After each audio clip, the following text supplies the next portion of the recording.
ജീവിതത്തിൽ പരിഗണന കൊടുക്കുന്നതിനെ കുറിച്ചാണല്ലോ നമ്മൾ സംസാരിച്ചുകൊണ്ടിരുന്നത്. കഴിഞ്ഞൊരു ദിവസം 3ാം ക്ലാസ് പഠിക്കുന്ന ഒരു കുട്ടി, ആ കുട്ടി ഒരു 2 മാസമായിട്ട് സ്കൂളിൽ പോകുന്നില്ല. അപ്പോൾ ഈ ഒരു വിഷയത്തെ സംബന്ധിച്ച് സംസാരിച്ചപ്പോൾ ഈ കുട്ടി എന്നോട് ഷെയർ ചെയ്ത ഒരു കാര്യമാണ് ഞാനിന്ന് നിങ്ങളോട് സംസാരിക്കുന്നത്.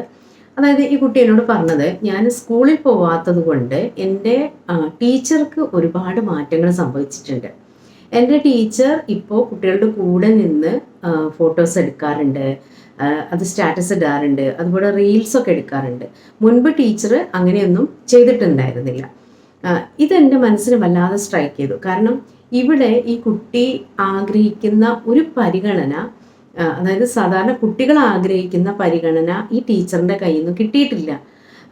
അതുകൊണ്ട് തന്നെ ഈ കുട്ടിക്ക് അതൊരു കാരണമാണ് സ്കൂളിൽ പോകാത്തതിന്. പ്രത്യേകിച്ചും പഠനത്തിൽ കുറച്ച് പിന്നോക്കം നിൽക്കുന്ന കുട്ടിയും കൂടെ ആയപ്പോൾ ക്ലാസ് റൂമിൽ നിന്നും എല്ലാ തരത്തിലും അവഗണിക്കപ്പെടുന്ന രീതിയിൽ തോന്നിയത് കൊണ്ടാണ് ഒരു റീസൺ ഈ കുട്ടി സ്കൂളിൽ പോകാൻ